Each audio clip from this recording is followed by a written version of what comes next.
नमस्कार दोस्तों, स्वागत है आप सबका फाइनेंस फेस्ट के एक और इन्फॉर्मेटिव वीडियो में। जैसा कि आपको थंबनेल से पता लग गया होगा कि हम यहाँ पे बात करेंगे कि एसआईपी से आपको अपना कॉर्पस क्रिएट करना है, उसके बारे में।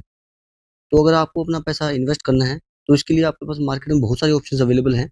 लेकिन इन सब ऑप्शंस में से जो म्यूचुअल फंड में जो जो नया है मार्केट में, जिसको अपना इन्वेस्टमेंट प्लान करना है, तो उसके लिए सिस्टमैटिक इन्वेस्टमेंट प्लान जो होता है, जिसके थ्रू म्यूचुअल फंड में पैसा इन्वेस्ट होता है और म्यूचुअल फंड के थ्रू मार्केट में पैसा इन्वेस्टमेंट होता है। तो वो सबसे हाईली इफेक्टिव स्ट्रैटेजी है अपना वेल्थ क्रिएट करने के लिए या वेल्थ बनाने के लिए। और अगर आपका गोल है कि एक सिग्निफिकेंट यानी कि बहुत अच्छा खासा कॉर्पस इकट्ठा हो जाए आपका, जो कि एक रेगुलर डिसिप्लिन्ड आपका इन्वेस्टमेंट होता रहे, तो वो एसआईपी के ज़रिए हो सकता है। और वो कैसे होता है, आज हम इसके बारे में ही बात करेंगे। तो सबसे पहले हम एसआईपी के बारे में छोटा-सा बात कर लेते हैं। हमने इस चैनल पे वीडियो बना रखी है बहुत सारी एसआईपी और म्यूचुअल फंड के बारे में, जाके आप देख सकते हैं। एसआईपी एक मेथड है, जिसमें हम म्यूचुअल फंड में इन्वेस्टमेंट करते हैं और म्यूचुअल फंड के ज़रिए म्यूचुअल फंड के जो म्यूचुअल फंड हाउसेज़ होते हैं, वो हमारे बिहाफ़ पे पैसा स्टॉक मार्केट में इनडायरेक्टली इन्वेस्ट करते हैं। और वो जो म्यूचुअल फंड की अलग-अलग स्कीम्स होती हैं, उनके जो पोर्टफोलियोज़ होते हैं, अलग-अलग स्कीम्स के हिसाब से वो अपना पैसा इन्वेस्टमेंट करते हैं और डाइवर्सिफ़िकेशन करते हैं। तो एसआईपी एक अच्छा मेथड है म्यूचुअल फंड के ज़रिए स्टॉक मार्केट में इन्वेस्टमेंट करने का और लॉन्ग टर्म इन्वेस्टमेंट करने के लिए, जहाँ पे रेगुलरली आपका थोड़ा-थोड़ा पैसा एक रेगुलर इंटरवल पे और कंसिस्टेंटली डिसिप्लिन्ड वे में आपको लॉन्ग टर्म में अच्छा पैसा क्रिएट करने में आपकी मदद करेगा, चाहे मार्केट का कैसा भी परफॉर्मेंस रहा हो, क्योंकि हमको लॉन्ग टर्म की बात करनी है। और लॉन्ग टर्म मैं बार-बार बोलता हूँ कि कम से कम 8-9 साल की कम से कम आपका टाइम होराइज़न होना चाहिए, तो उसमें आपको बहुत अच्छा रिटर्न क्रिएट करके दे सकती है एसआईपी। अब अगर आप प्लान कर रहे हैं कि नेक्स्ट 15 साल में आप इन्वेस्टमेंट करेंगे नेक्स्ट 15 साल के लिए और आप अपने लिए 2 करोड़ रुपए का लमसम फाइनेंशियल कॉर्पस इकट्ठा करने का प्लान कर रहे हैं कि मेरे को 15 साल के बाद में जो मेरा कॉर्पस है वो कम से कम 2 करोड़ रुपए हो जाना चाहिए। तो उसके लिए हम आज प्लानिंग की बात करें, तो आपको वहाँ पे 2 करोड़ इकट्ठा करने के लिए 15 साल में आपको बहुत ही अच्छे से प्लान करना पड़ेगा और इन्वेस्ट करना पड़ेगा एसआईपी में स्ट्रैटेजिकली।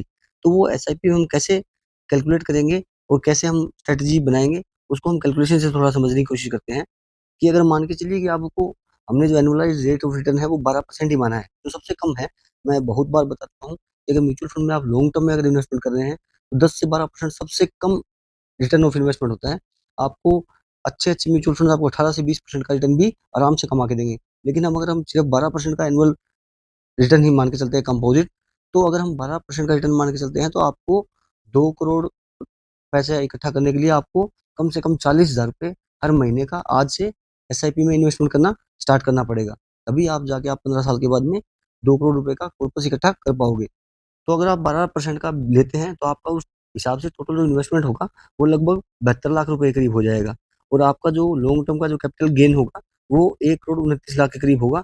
इसलिए आपका जो अप्रोक्सिमेट जो रिटर्न रहेगा, वो 2 करोड़ 1 लाख के करीब होगा और दोनों सबको मिला के आपका लगभग 2 करोड़ 1 लाख में से आपका गेन जो है 1 करोड़ 29 लाख और 72 लाख आपकी इन्वेस्टमेंट। तो इस हिसाब से आप 12% के एनुअल रेट पे आराम से 40,000 रुपए की एसआईपी करके 2 करोड़ रुपए कमा सकते हैं। जैसे कि मैंने बात की कि 12% सबसे कम रिटर्न होता है। अब अगर हम मान के चलते हैं कि इसी रिटर्न को हम 13% मान लेते हैं, 12% की बजाय हम 13% रिटर्न मान लेते हैं, तब क्या होगा? तो अगर हम 13% का एनुअलाइज़्ड रिटर्न मानते हैं और 15 साल की इन्वेस्टमेंट करते हैं एसआईपी में, तो वो जो 40,000 रुपए की एसआईपी थी, वो घट के 36,000 रुपए आ जाती है, यानी 4,000 रुपए की एसआईपी हमारी कम हो जाती है। तो उसमें अब हम इन्वेस्टमेंट करते हैं, तो हमारा जो टोटल इन्वेस्टमेंट है, वो 64 लाख यानी 64 लाख 80,000 हो जाएगा और हमारा गेन जो है, वो लगभग 1 करोड़ 35 लाख होगा। यानी यहाँ पे आपका सिर्फ 1% का जो रिटर्न रेट ऑफ रिटर्न है वो बढ़ा, उससे आपका हर महीने 4,000 रुपए की एसआईपी आपका अमाउंट है वो कम हो गया। उसी तरह अगर आप जो रेट ऑफ रिटर्न है वो 14% मान के चलते हैं, 1% और बढ़ा देते हैं, तो उस केस में आपको जो पैसा पे करना पड़ेगा एसआईपी में वो 33,000 रुपए पे करना पड़ेगा। यानी आपका फर्दर 3,000 रुपए हर महीने का और कम हो जाएगा। और अगर हम यहाँ पे एनुअलाइज़्ड रेट ऑफ रिटर्न जो है वो 15% मान लेते हैं, तो 15% मानते हैं, तो उसमें अगर हमको 2 करोड़ रुपए इकट्ठे करने हैं 15 साल के बाद में, तो हमको 30,000 रुपए पर महीने से अभी एसआईपी में इन्वेस्टमेंट स्टार्ट करना पड़ेगा और हमारा 2 करोड़ रुपए आराम से हो जाएगा, जिसमें हमारा खुद का जो इन्वेस्टमेंट है, वो 54 लाख का होगा सिर्फ और जो हमारा कैपिटल गेन है, वो लगभग 1.5 करोड़ के करीब होगा। एसआईपी जो है वो लॉन्ग टर्म में अगर आप इन्वेस्टमेंट करते हैं म्यूचुअल फंड में, तो डायरेक्टली जो आप स्टॉक बाय करते हैं उससे बहुत कम रिस्की है और आपको अच्छे से रिटर्न दे देगी और आप आराम से अपने लिए कॉर्पस इकट्ठा कर सकते हैं। और ये कॉर्पस इकट्ठा कैसे होता है? ये होता है पावर ऑफ कंपाउंडिंग से।